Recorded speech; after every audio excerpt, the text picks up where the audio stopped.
U.S. Secretary of Agriculture Director.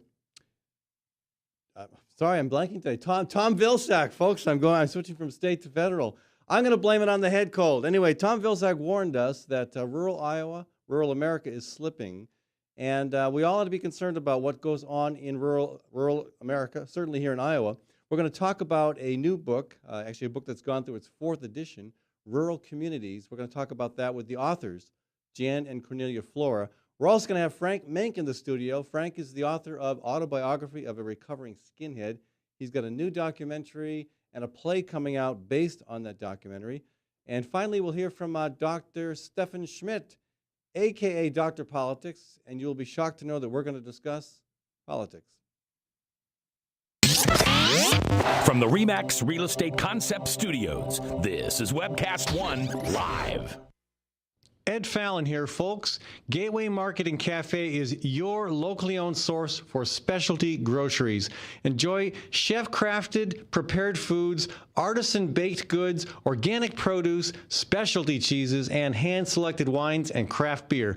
Visit the lively cafe for breakfast, lunch, or dinner 7 days a week. Gateway Market is centrally located on the corner of Martin Luther King Jr. Parkway and Woodland Ave. Stop by or visit www.gatewaymarket.com for more details. That's Gateway Market, folks. Good food, great community. This moment of silence brought to you by Tally's Restaurant Bar and Catering, home of Des Moines' premier rooftop dining experience.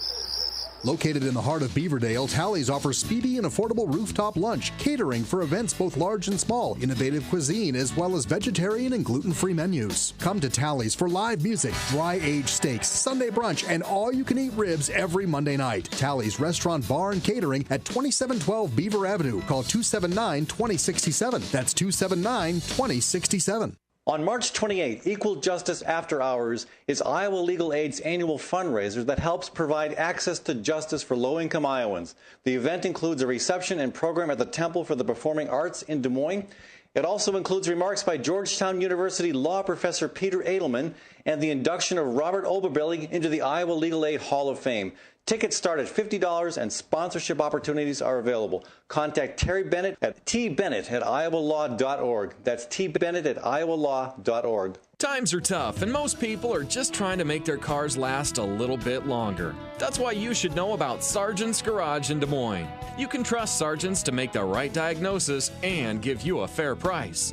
Whether it's a routine oil change or a major repair, Sargent's always does outstanding work. So don't give up on that old car just yet. Call Sargent's Garage at 246-8149.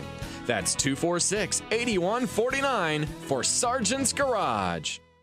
I'm a burrito. I'm a fighting burrito, full of fresh ingredients prepared before your very eyes. I don't have eyes. I have over 28 options and 268 million combinations, including Rizo for vegetarians. I can take my meat off and call myself vegetarian. Put that back on. The Fighting Burrito is locally owned. I'm owned by some big corporation somewhere. Say, you want to go on a date? No thanks. I'm seeing a quesadilla. The Fighting Burrito online, fightingburrito.com. Join the fight. I love driving to Newton to see the races. Me too, but I only have to drive across town. You live in Newton? Yep, Newton's got small town charm and it's close to Des Moines. I love the safe, friendly neighborhoods and family-owned businesses. And Newton's wind energy industry is really taking off. How'd you find your home? Dan Kelly with First Choice Realty. And Dan helped me find my office too. Next time, instead of just speeding by, I'll stop in and check out Newton. Why don't you check out Newton? Call Dan Kelly at 641-521-9260 or Dan Kelly at mchsi.com.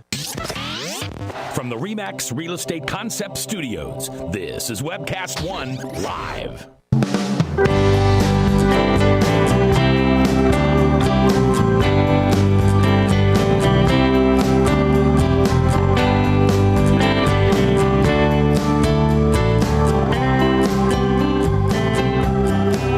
Folks, I just love having me a head cold because you can say the darndest things and get away with it. Oh, yeah, well, that was just a cold talking. Oh, yeah, I just said something incredibly stupid, so stupid that it will have to be republished by some politician in a lawsuit. Yeah, I would just blame that on the head cold. Anyway, maybe I'm done with that. You can only go so far with that excuse. Anyway, we've got some. I'm not going to have to talk a lot today, folks. Anyhow, because we got some great guests. We got Frankie Mink coming into the studio. Frankie, of course, the author of Autobiography of a Recovering Skinhead. And a fantastic work that he put together years ago, and now he's got a different project underway, a documentary that is spawning a play. And Dr. Stefan Schmidt going to join me as well. Stefan's always a great fun to talk with about the political world, and plenty shaking in the political world. But first, we're going to look at the rural world. We're going to talk with Cornelia and Jan Floor. They are both professors at Iowa State University, both authors, and we're going to discuss their book, Rural Communities, the legacy and change of those rural communities. Welcome to the program. Thank you. Thank you. And thank you for joining us in the studio. And folks, if you are watching live, of course, then you know what's going on. If you are listening to this show on KHOI 89.1 FM in Ames or in the surrounding counties, it's a rebroadcast of a show taped live here in Des Moines on Tuesday. And again, if you are part of the live listening audience, you're welcome to call and join the conversation. It's 244-0077 or toll free 855-244-0077. No talk show host worth his salt has a talk show without an 800 number, or in this case, an 855 number. You can always email me as well at fallonforum@gmail.com, either with a question or comment during the program or after the show to tell me how much you loved everything that everybody said.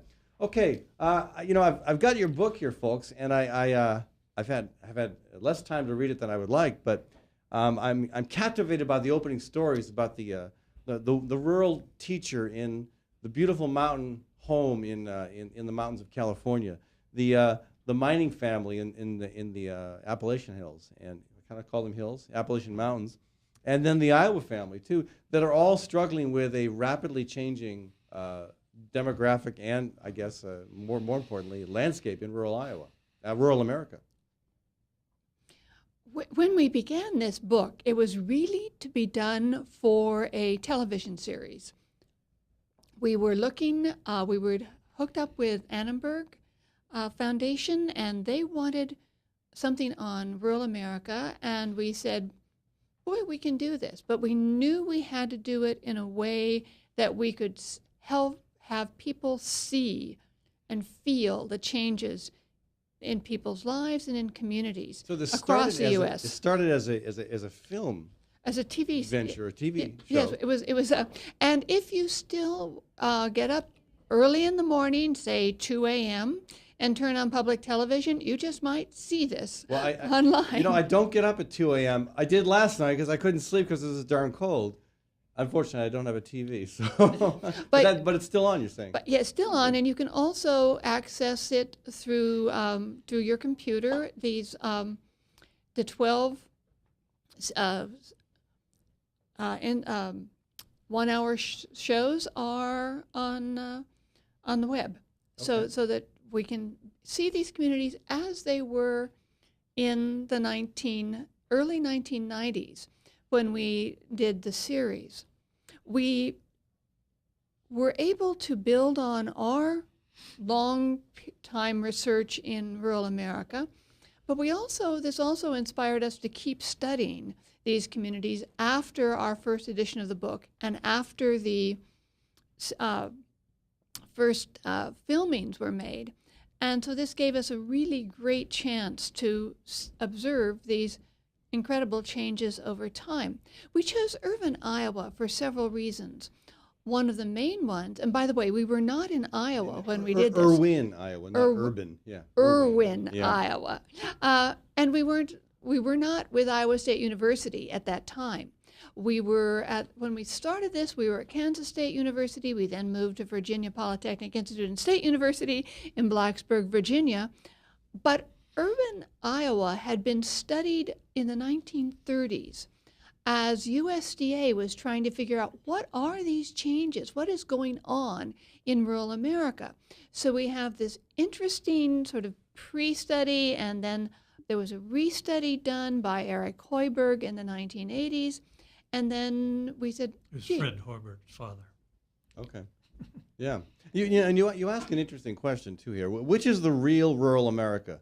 Ski slopes of California, mines of West Virginia, farms in Iowa, or ex-urban resort and manufacturing communities in Georgia?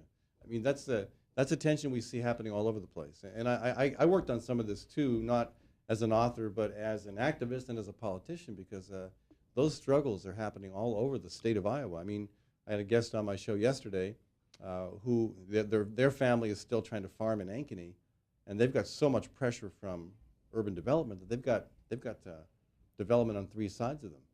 You know, it's an issue that's it doesn't matter whether you're close to a city or not. There is pressure from so many different directions that is, again, radically changing the face of rural America. One of the things we talk about in the book is the notion of the growth machine. These are people and institutions who profit from rapid growth. That is to say, you expand, you get more stuff built, so builders really like having things going. In fact, builders like it so much. We have huge overbuilding even in rural America. Sure. And they get a lot of tax credits or abatement or some. There's always some kind of a subsidy available for that kind of growth and development. This is the other piece about the growth machine, is that we all pay for it, but we don't all necessarily profit from it. And particularly in some of the resort communities that we mention in the book, they are now facing a serious overbuilding issue with all the expenses that go with this rapid physical expansion being covered by the local governments. Did you both have to travel quite a bit to get a real intimate feel for some of the struggles that these communities are experiencing? Well, we've traveled a lot throughout rural America, so we knew a lot of the areas that we were going to, but we also occasionally went with a film crew. Okay. And so the film did find its way into this. Yeah.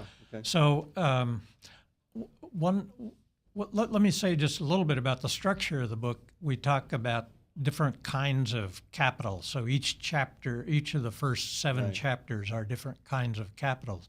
And then we look at consumption, globalization, governance, and the last chapter is basically on political organizing, community organizing.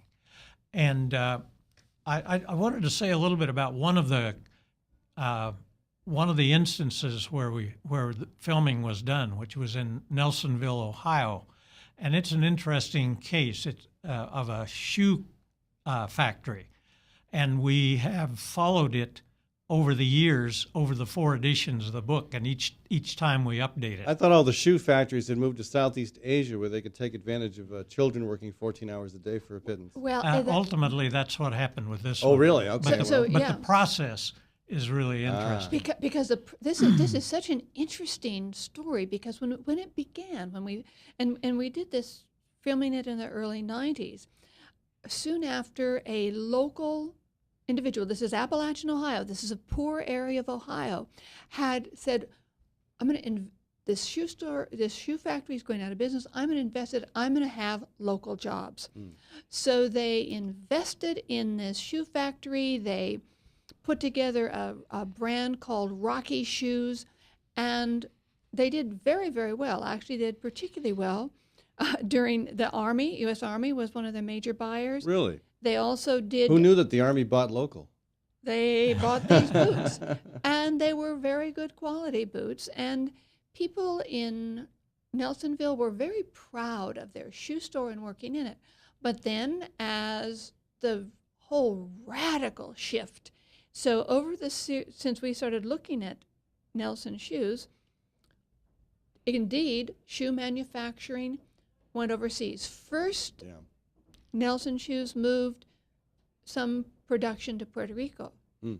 Then they moved to the Dominican Republic. And so we were able to film them in that beginning of the move. We have filming them in the DR, in the Dominican Republic, as they're setting up their new shoe factories there. Since then, it's moved to China, and now subcontracted in other cheaper labor parts of Southeast Asia. You know, I have this theory that eventually, and probably not that far into the future, this is all going to come back again, because if the decline in the quality of life here in this country, if the gap between the rich and the poor continues, if people continue to struggle more and more, we're going to be the next cheap labor source for multinational corporations to target for cheap labor. Is that a far-fetched theory, or am I looking at a likely, albeit unpleasant future? Well, I'm not sure we'll ever be a cheap labor force. I'm certainly hoping we won't be, but I do think that there are real possibilities for having industry come back to the U.S. because even with the movement to China, even Walmart has encountered difficulties, logistic difficulties, and if they have suppliers that are much closer to home, then they can adjust the production and to the sales that they have. So I think it's certainly possible if we were to realign our policies that we could return industry to the U.S. Mm-hmm. The Nelsonville case, what became Brooks Shoes, is really interesting because it was purchased by the father, who was 55 in 1975, and he was really interested in the local jobs stuff, and he wasn't interested in making a whole lot of money. His son, that's unusual. Yeah. Well, his son, however, who had received some training in Milan on how to make shoes, was very aggressive and active, and you can sort of see how things unfolded as they tried to maintain that workforce in Nelsonville. And first they started making the tops of the shoes in the Dominican Republic and Puerto Rico, and then eventually they went public after his father retired. They went public and were listed on the NASDAQ. And that meant a whole different change because now you had these outside investors, who were interested in profit. Right. So you had to figure out how to maintain the profits. And ultimately, they ended up selling to Walmart in order to maintain their volume or increase their volume. And around the late 90s, no, I guess in the early 2000s, they ended all of the work, the laboring jobs, the factory floor jobs, right, from Nelsonville, and everything was overseas then. So back to politics for a second here.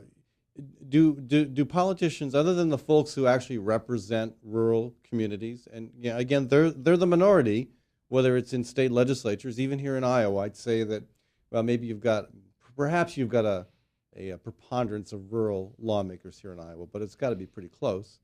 And you certainly have urban lawmakers that are empathetic with rural issues. And then you have rural lawmakers, of course, who don't have a clue, and they don't know that they're signing their own death warrant in some cases. But you've got a U.S. Congress and a U.S. Senate that are for the most part, well, the U.S. Senate less so, of course, but you've got a much stronger lobby for other interests in Washington, D.C. and in state capitals. And again, a lot of the folks that do represent rural communities, I don't think get the problem, and if you don't see the problem, you can't get to the solution. So, I mean, do we see a political solution on the horizon that can save what is still vital and thriving in rural communities, and yet find a way to restore what's been lost? There's a really interesting piece of this. I think when rural legislators are active in legislation, it is more around what we call sectoral interests than place-based interests. What do you mean by that? I mean, we're lobbying for a certain kind of agriculture, or we're lobbying for the oil and gas industry. In other words, these sectors that happen to be in rural areas, rather than what is it going to mean for this place over time. Now, it's very interesting that how place is so easily discounted.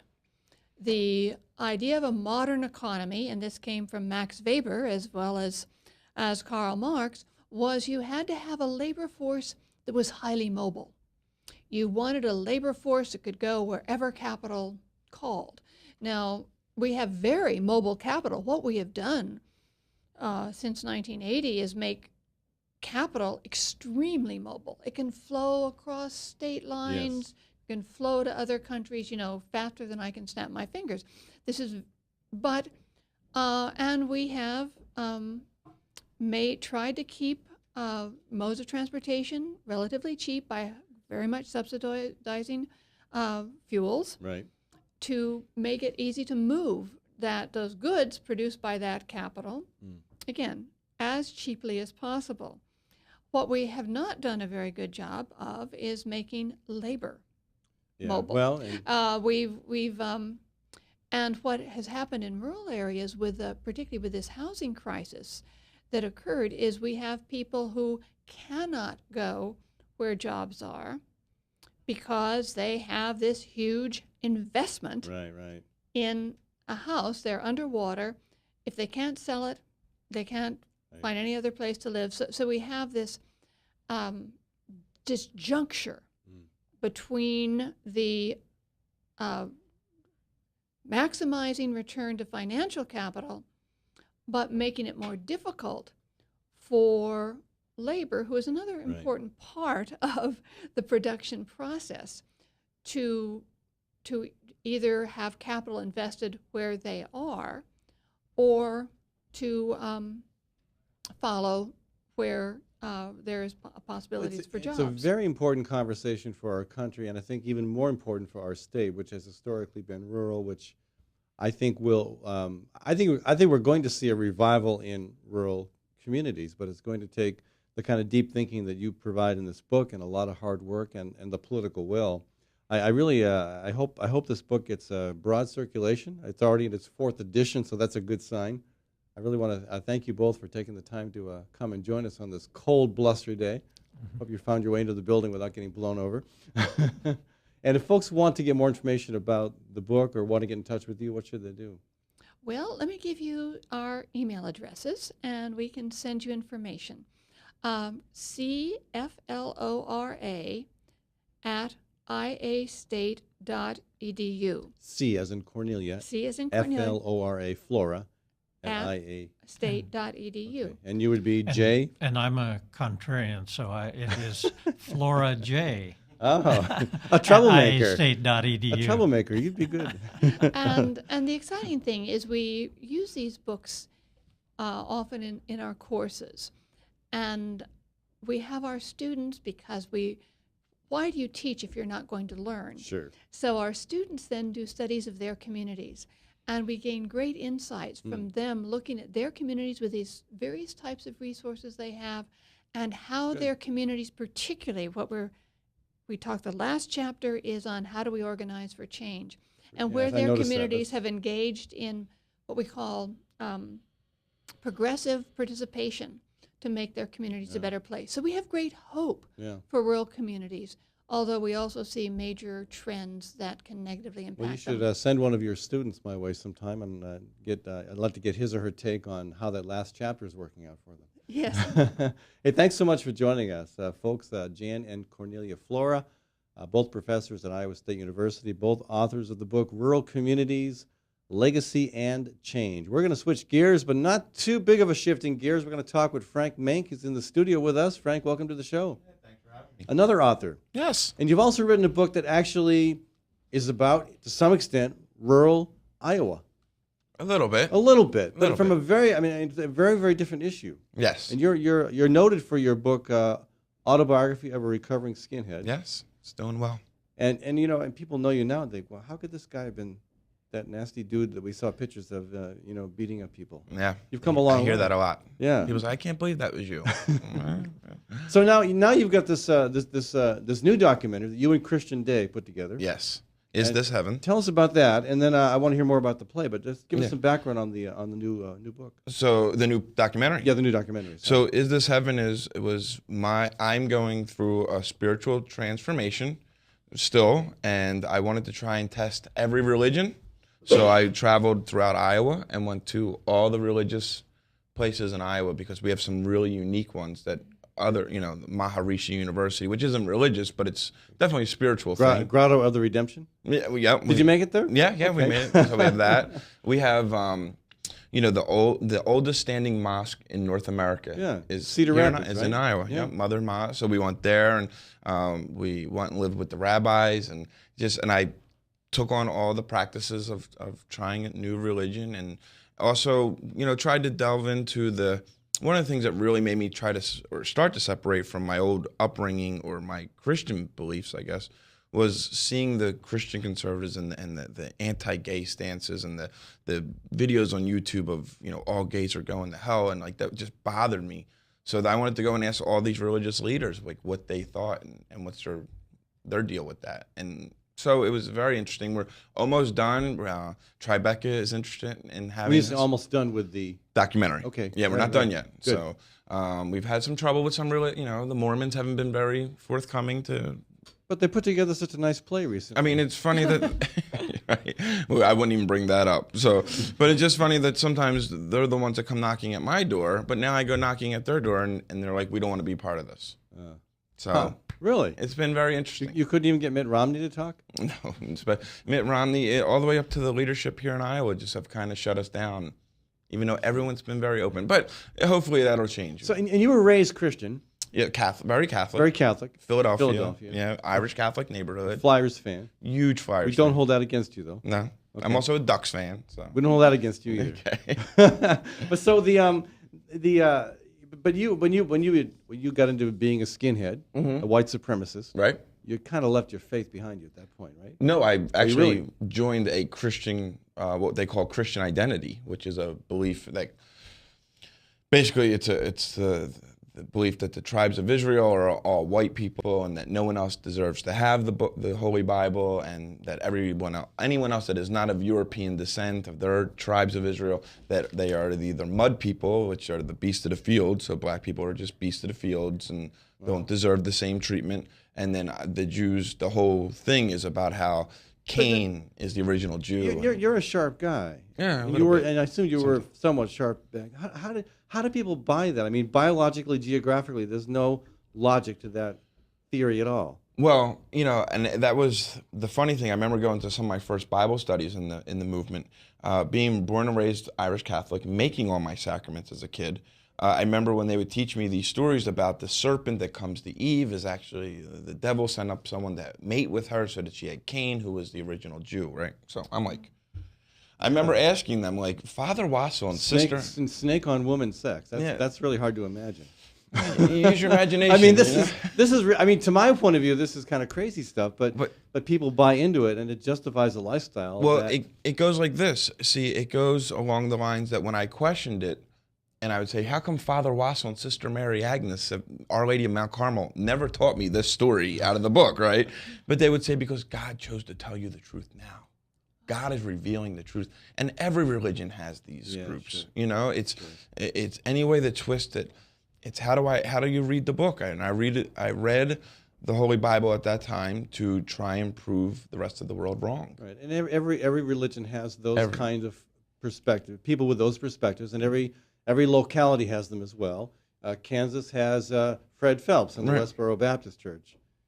Iowa has Bob Vanderplatz, perhaps? Right, yeah. All right, well, let's talk more about the local Friend of mine scene. now. Friend of yours. Well, I mean, Bob and I go way back, too, but maybe not far enough. Well, you remember we made the commercial against him. I know. And that kind of got him fired up. So. I want to hear about that. Yes. I got to go to a break, Okay. but I want to Let's hear do it. about the Bob Vanderplatz commercial, his response, and a little bit more about the background here, but then where it goes from here. Because I'm excited by the idea that this is you've gone from a book to a documentary, and now onto a play. Yes. Okay, maybe you'll be running for office soon. Folks, Frank Mank is my guest. We'll be back in a few minutes to continue this conversation. I do want to thank the Sierra Club and Iowa Physicians for Social Responsibility for sponsoring this program. Also for sponsoring this segment of the show, Gateway Market and Cafe are 20th and Woodland. They're one of about a dozen businesses that support the Fallon Forum. So please, folks, if you like the alternative that we are providing to the often hate-filled airways you will find on commercial radio, please support these businesses. And again, Gateway Market, a great business because you've got all sorts of stuff from local farms, local produce, local dairy, local meat, 200 types of cheese, and a fantastic cafe as well for breakfast, lunch, and supper. So, folks, check them out, Gateway Market and Cafe, 20th and Woodland. I'll be back in just a minute. From the RE/MAX Real Estate Concept Studios, this is Webcast One Live. Drug and alcohol addiction slowly steals a person's identity, tearing away pieces of their life little by little until one day it seems like the hope of a happy future is gone and there's no chance of getting it back. Here at St. Gregory Retreat Centers, we can assure you that there is hope. Our unique approach to recovery begins with the understanding that the dysfunction and damage caused by addiction can be overcome, not just dealt with. Don't let another day go by. Call St. Gregory today.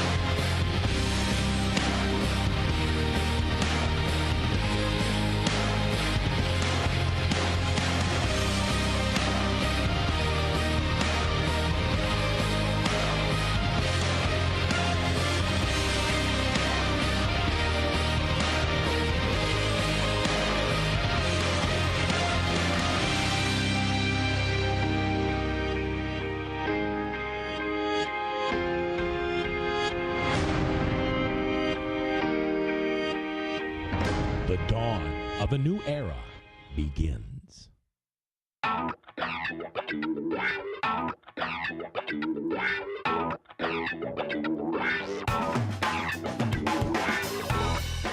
Well, good morning. This is the 7th of June in the Lord's year 2010, and this is day 1 of WebcastOneLive.com. We will begin with Max World Live with my special guest, Tom Coates. In just a minute, there's Tom. Wait. Howdy. And we will be live for the very first time on Webcast One Live.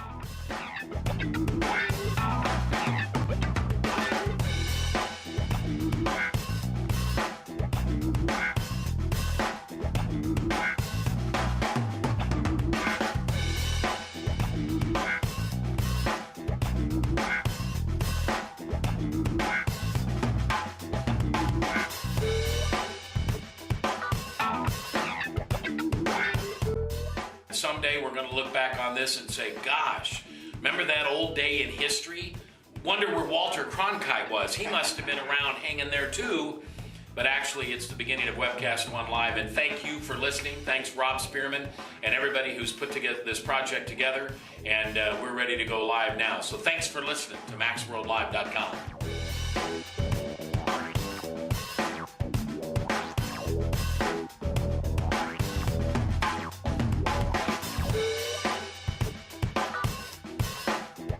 I can't tell you that it's going real well from time to time, but it is going, man.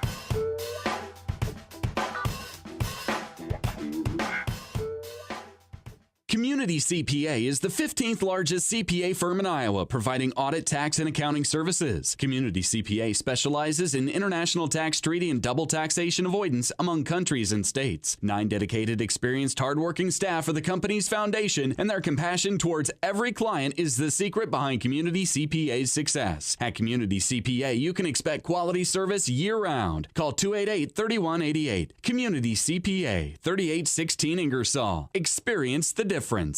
Since 1994, Sid's Catering has graced Des Moines area events with quality service and rave reviews. Owner Sid Cohn's culinary career began with a Northeast Iowa vacation home for international clientele. Sid earned a Bachelor of Science in Hotel Restaurant Management and was the assistant clubhouse manager at Des Moines Golf and Country Club. Sid has a passion for fresh, local products and offers a wide range of options, including vegan, gluten-free, and ethnic. Mention the Fallon Forum when you book your breakfast or lunch event and get 10% off. Contact Sid's Catering at 208-2091. That's Sid's Catering at 208-2091. This is Dr. Holding of the Story County Veterinary Clinic. For 15 years, we have been spaying and neutering feral cat groups at affordable prices. Wild cats destroy game birds and songbirds.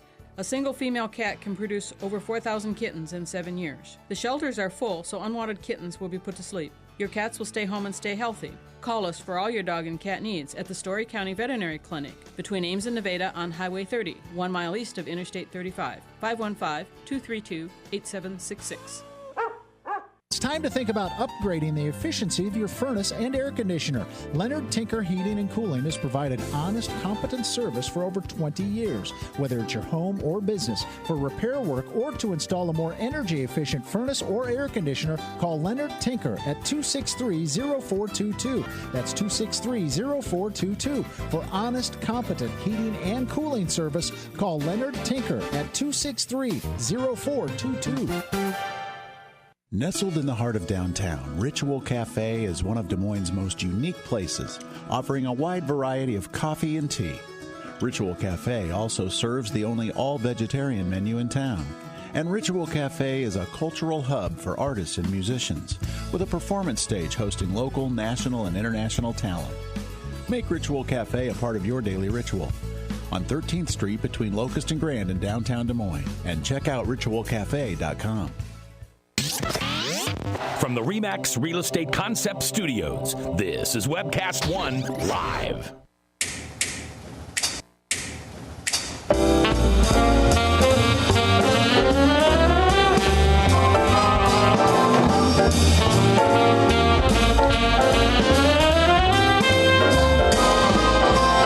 I'm not the guy who cared about love. I'm not the guy who cared about fortunes and such.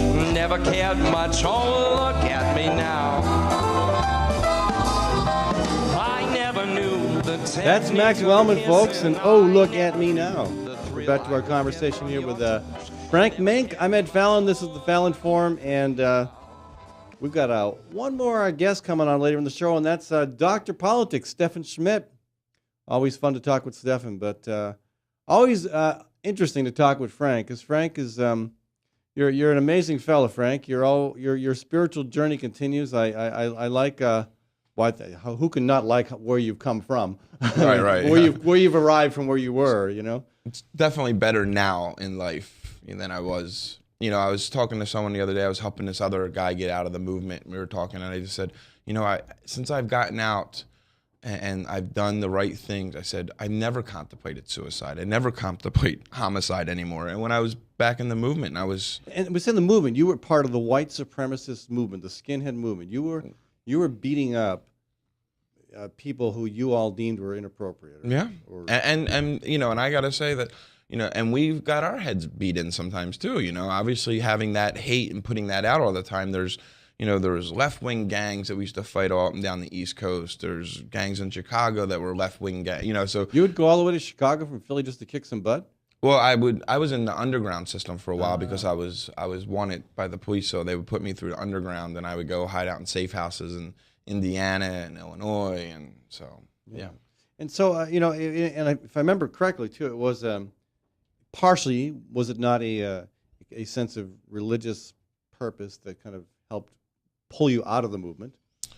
I would say that I definitely came to the terms that I knew that whatever higher power, because I'd really, it's funny, God had really proven to me that he existed. So when I don't argue with atheists about it, but there was a time in my life that I can look back on where I knew that God was there. So, and later on when I started to make this change, I started to think that, I seen people getting religion, I seen people in a good way, and I seen people getting clean and sober in a good way, and they all had God in their life, and they were all different colors. So I knew God loved them just as much as he loved me. So, But I always say my change, when there was three parts to the change, and that was this one belief, the belief in a higher power, and then science was proving me wrong all the time, because now when I was getting out of this was during the O.J. Simpson trial.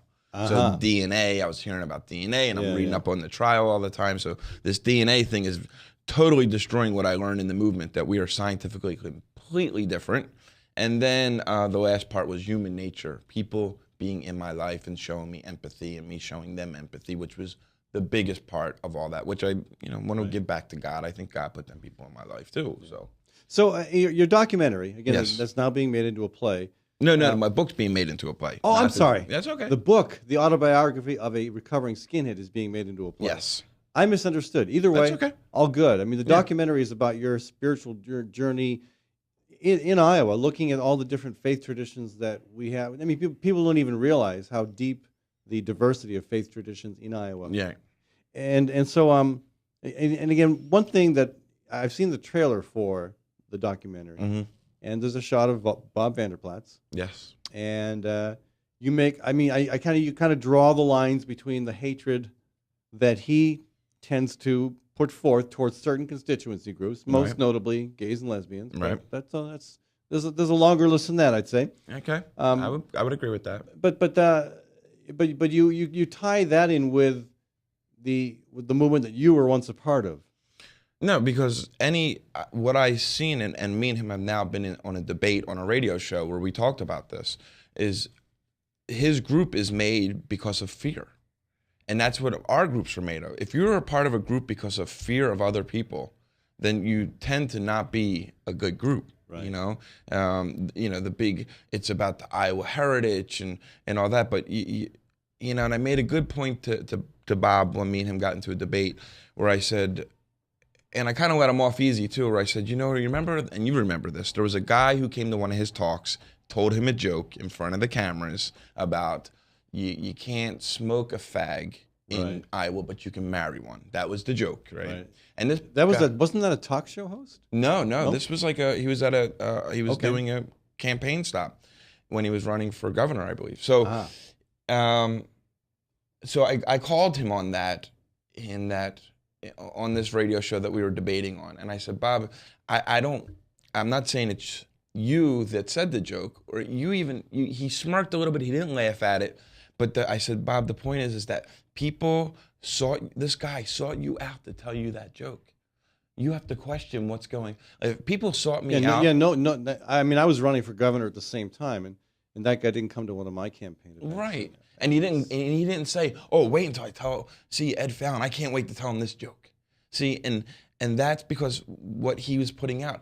I would have to question myself if every time someone heard a racist joke, they said, "Oh, I can't wait. I got to tell Frank Mink this joke." that would worry you, wouldn't it? Yeah, I would say, "What am I putting out in the world that's making that okay for people to come to me?" And we had a nice debate. I even said, "Bob, let's get coffee sometime. I love to sit and talk with you." And when that hasn't happened yet, we had a very cordial debate. No name calling. Even the radio show host that is a conservative radio show host, he was very cordial to me. Jan Michelson was very nice to me on radio. He's not nice to everybody, but that's good to know. Yeah, he was nice to me, and so anyway, we had that. But you remember the video I did? I called him out. I said, I know hate when I see it. I see it in the way that they talk. They use the same literature we do. We were trained in the neo-Nazi movement, in the Christian identity movement. We were trained to say in public, it's not about hate. It's about truth and love of the white race, right? Wow. Now, if you look at some of Bob's speeches, he says that, except for he doesn't say the white race. It's the Iowa heritage, or the Christian heritage. Christian heritage, yes. Yeah. So it's the same thing, So the play is based on the book Autobiography of a Recovering Skinhead. Yes. When do we expect that to be ready for performance? March 1st is the first major draft coming out of the script. April 1st will be hopefully the final cut of the draft of the script, and we're having a meeting today with the guys from the Des Moines Social Club, and hopefully that will be our spot to open it. So if they like it, if it's on schedule to be out in April, if they like it, come on, Ed. Well, my bad. What am I saying? Come on. To the extent that they will like it, either a very, very large amount or an infinitesimal amount. So what's their timeline for actually producing the play? I think what they would like to do, and what I would like to do, is have it out by fall, late fall. That's great. Good, quick turnaround. Well, you couldn't pick a better venue. We have a lot of great theater happening in Des Moines, but that's a great choice. It's new. It's trying to get that foot in the door, and I like that. And I love, even my script writer, he has some experience, but he's never written his own whole script. And I always go with guys like that, guys that are really hungry, really trying to make it. I couldn't write the script to a play. I mean, I think I've been to 2 plays in my whole life. And, I'm not a big play guy. Well, I've gone to a lot more places since I've been in Des Moines. We really do have a great theater culture here. So I'm looking forward to it, Frank. And thanks so much for joining us. Absolutely, I love Again, coming on. I look at what you do as an important, a very, very important part of our conversation here in Iowa about inclusiveness, about being a welcoming state. Yes. And about, we've all got our own spiritual journeys. And I think for a lot of people, they maybe see bits of their own journey in your experience. I do too. Yours is maybe more extreme than most. Well, I think a lot of people are being turned off to Christianity. I think some people are being turned off to some of that because of that rhetoric that is coming out from those groups. So it worries me because I know that there are great Christians. I know, and I see that there's so many people now. As soon as I think of Christianity anymore, and I think, the anti-gay people, you know what I mean? It shouldn't be that way. It shouldn't be that way at all. Yeah. So. All right, Frank, thanks so much for joining us. Thank you. Thanks for having me in. Switching gears, on the phone with me from Ames, Stefan Schmidt, Dr. Politics. Hello, Stefan. Welcome to the show. Great show. I've been listening with a lot of intensity here, and it strikes me that the transition from religion to politics is really not a great leap, because we have in both religion and politics groups that advocate truth and purity and sternness and exclusion and punishment. But we also have religions and political groups that kind of stress skepticism, kindness, inclusion, and forgiveness. And there are real parallels between the two. Yeah, and when you say political groups, which ones did you have in mind? Well, there are a lot of groups out there that really believe that they have the absolute truth, and I think that leads to condemnation of gay marriage. It leads to condemnation of women having the right to make decisions about their health. There are a few groups on the left that also are a little bit too self-righteous for my taste. Yeah. So that you've got essentially in this country, I think, the ascent of a conservative movement that has come to dominate one of the parties that was more accommodating in the past, and the Republicans have been yanked very far in the direction of exclusion and of punishment and of believing that they know the truth. And the Democrats are a more diverse party. I mean, you talk about big tent or small tent, and I think the Democrats have preserved the big tent somewhat better. The Republicans really have all jammed into a very small tent where there isn't a lot of room. Well, and you see them for starting all kinds of groups. Yeah, you see them starting to try to change that with the outreach to Latinos. Delivering the response to the State of the Union address in English and Spanish. That was interesting. Some thought it was a little bit of an effort, somewhat pandering, but it does show, I think, that there are folks within the Republican Party who realize they've got a problem, and that the demographic of angry white male is shrinking. that demographic is not going to provide the political foundation for successful electoral politics. So Yes, they seem to be but changing. We've got to remember this. Politics is never about the long term. It's always about the next election.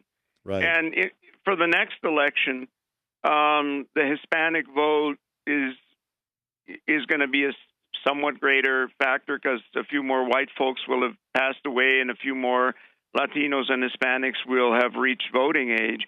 But it's not enough, I think, of an urgent motivation for the Republican Party to change its actual position on issues and to convince the base of the party that there's something new coming. And so I think this is going to take a lot longer than Marco Rubio saying, I've got to speak in Spanish, when in fact what he was saying in Spanish, and I know Spanish because I grew up in Colombia, South America, so and we heard it in English as well, was still not a message that probably is going to excite Latino voters. I mean, you can't say to them in Spanish, we got to militarize the border, and we've got to deport illegal immigrants, and nobody's ever going to get citizenship, and we're going to cut a lot of the programs that have been important in education and healthcare and so on to the Latino community, but say it in Spanish. I mean, that's the part that they don't seem to quite understand. And by the way, a lot of my former students somehow ended up being very important leaders in the Republican Party, and they all agree with what we've just said. I mean, they agree that the Republican Party has got to understand that women voters are not excited about the Republican message, that younger voters are not excited about it. Asian Americans, which is a new group that in this last election fled from the Republican Party, and obviously Hispanics, Latinos and African Americans. Yeah. And, the party has to find a way to make its message of entrepreneurship and more personal freedom and all these other things. But is that really their message? I mean, is the message really entrepreneurship, or is it just we're going to give lots of tax breaks to big corporations? I mean, that's not the same as entrepreneurship. Well, it seems like that's what the Republican Party economic focus is. Maybe, but then the Republican Party should say to Latinos, get jobs with Exxon. Yeah, actually, and then you'll get a good job.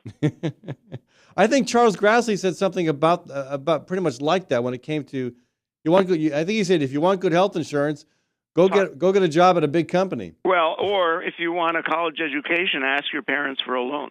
Yeah. And this is working class parents, who haven't had much of a raise and who are slipping in the standard of living, and that doesn't sell well. I mean, I have students every semester. I have 200 or 300 students in my classes at Iowa State, and they have to work very hard to pay their tuition. Their parents have to work very hard, and some of them are first time in college. Their parents never had a college education, and we have managed to build a society of brilliant and hardworking people because we have given them the opportunity to do better than their parents.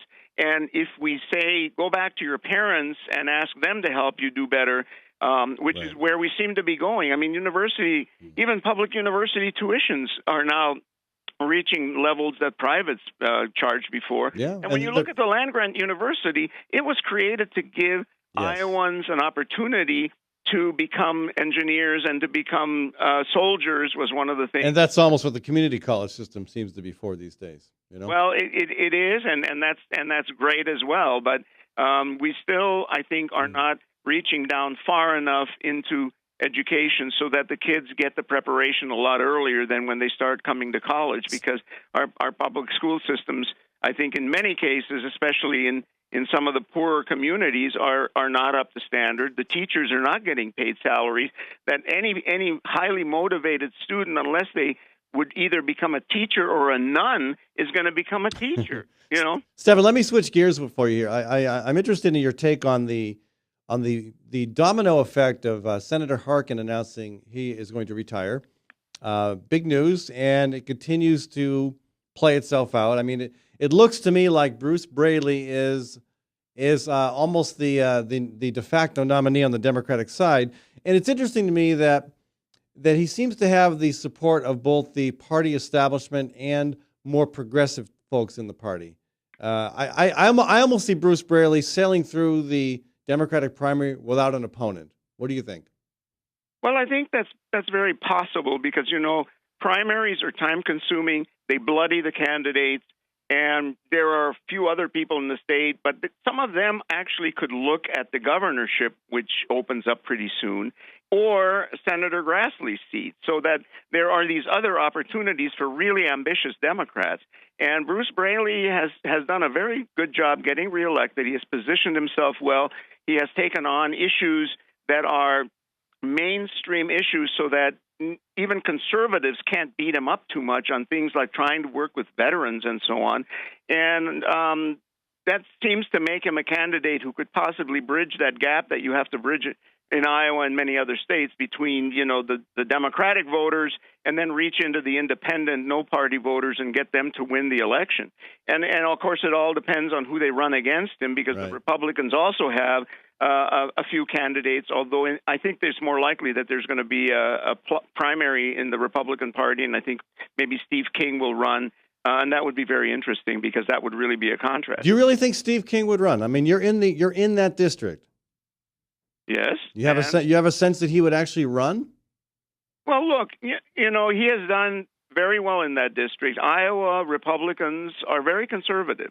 And so if he runs, I think that he could win a primary with no problem. Yeah, I agree with that, but he's smart enough to know that he won't win the general election. I mean, I'd love for Steve King to run. I will donate to his campaign if he runs. Do you think that, I mean, Chuck Grassley is pretty conservative and has been Iowa's, you know, reelected senator for life. But not the lightning rod that Steve King likes to be. Yeah, that's true. It'll be interesting to see. I mean, Iowa is a bipolar state, as I call it. Bipolar. Well, yeah. You know, we go either way. We're switch hitters here. We vote for a Democrat and a Republican in the Senate. We have two Republican House members and two Democratic House members. So we are a really, really competitive state, and it's wonderful. I mean, I love it because, you know, there are states where no Democrat can ever win. There are states where no Republican ever wins, or unless it's, you know, somebody like Scott Brown who posed nude in a magazine. Which liberals would like in Massachusetts. I'm not sure that helped or hurt him, but anyway. Well, it helped him a lot. He did it really? He did incredibly well with women voters, and that's a fact, actually, statistically speaking. Okay. So, and so maybe Steve King can run, you know, with a nice cover shot in Cosmopolitan. Well, I would be willing to help pay for the photo. Yeah.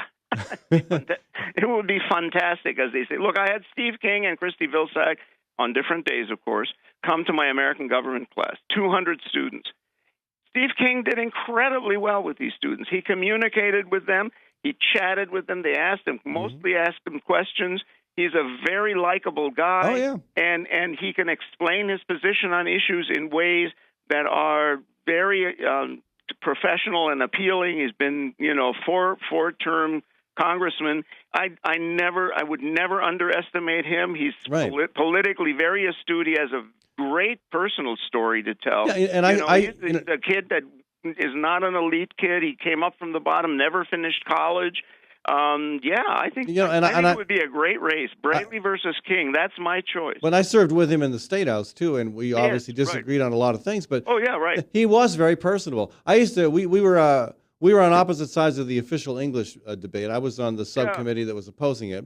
That's in the House. And I used to greet him in the lobby. Hola, Señor King, ¿cómo estás?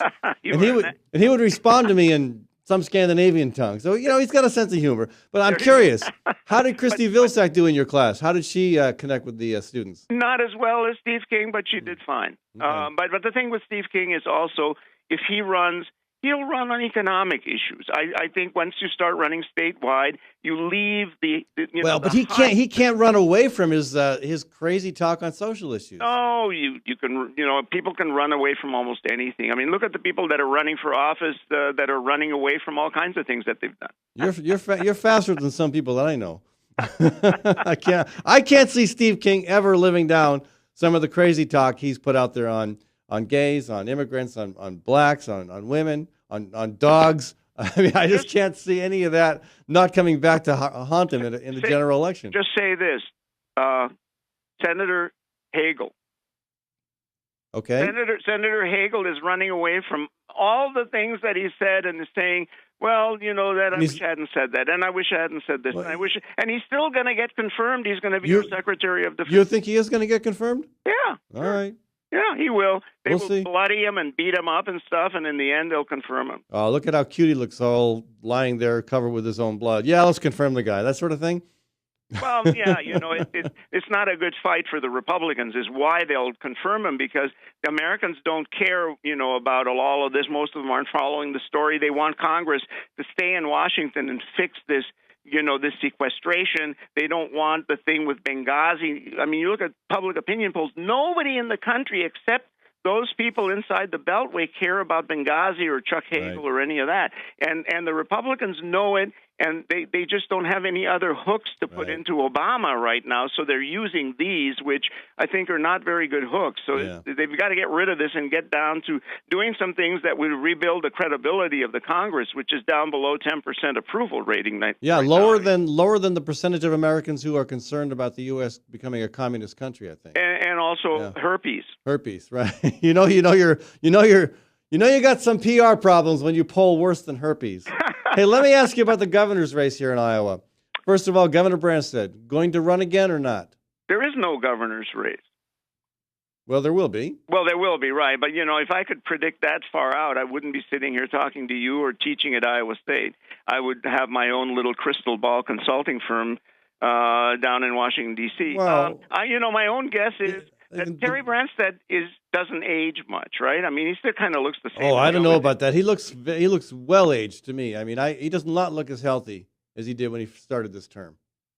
Well, okay, but 50% chance that he'll run. Okay, is that a weasel answer? Yes. That's my answer. I think that unless somebody else steps forward who looks like he can or she can pick up the ball from him.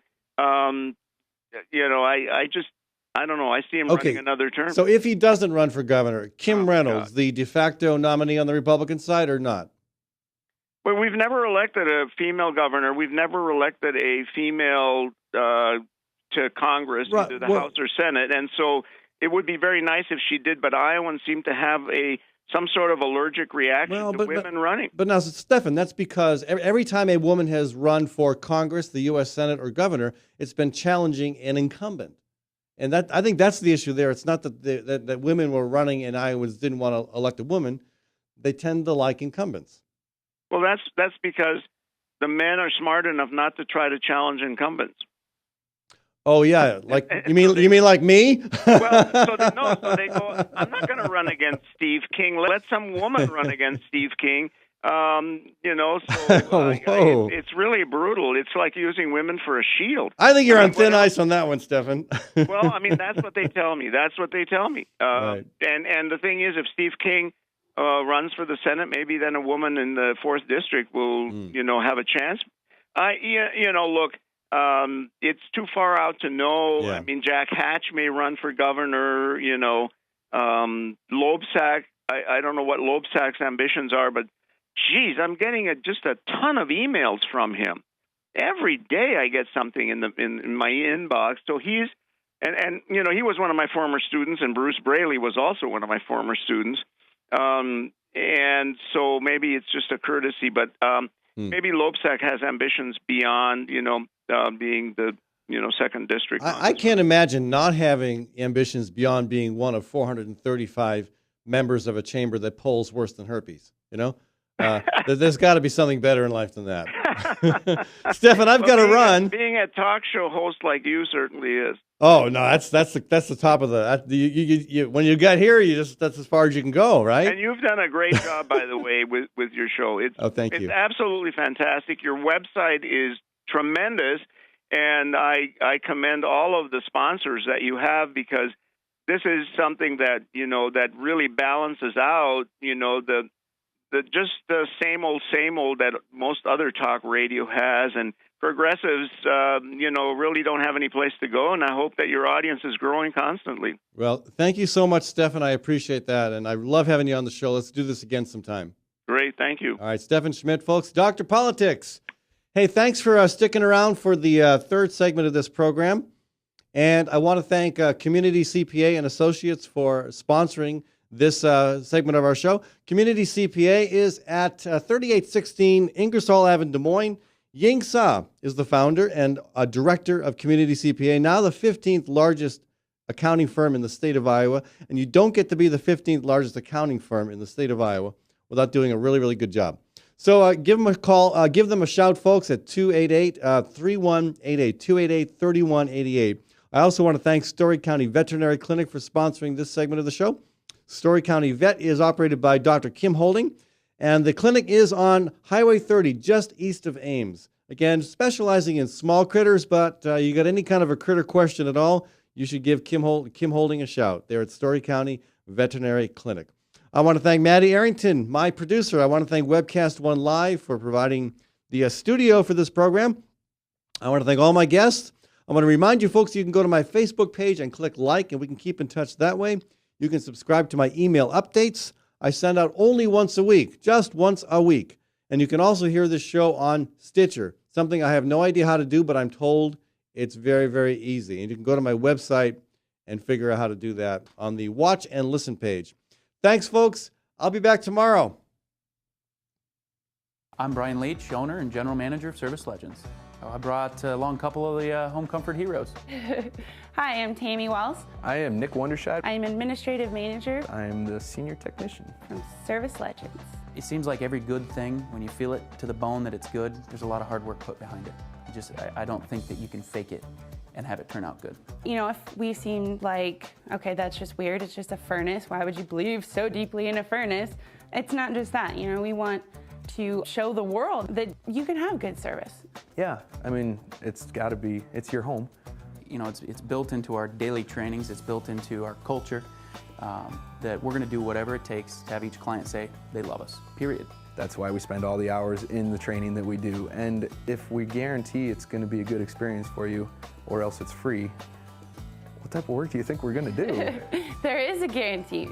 Temperature selection guarantee, fixed right or it's free guarantee, comfort guarantee, best value guarantee. All of these guarantees hold us accountable to ensuring that we exceed your expectations. And if for whatever reason we'd fail and we can't make it right, we guarantee all of those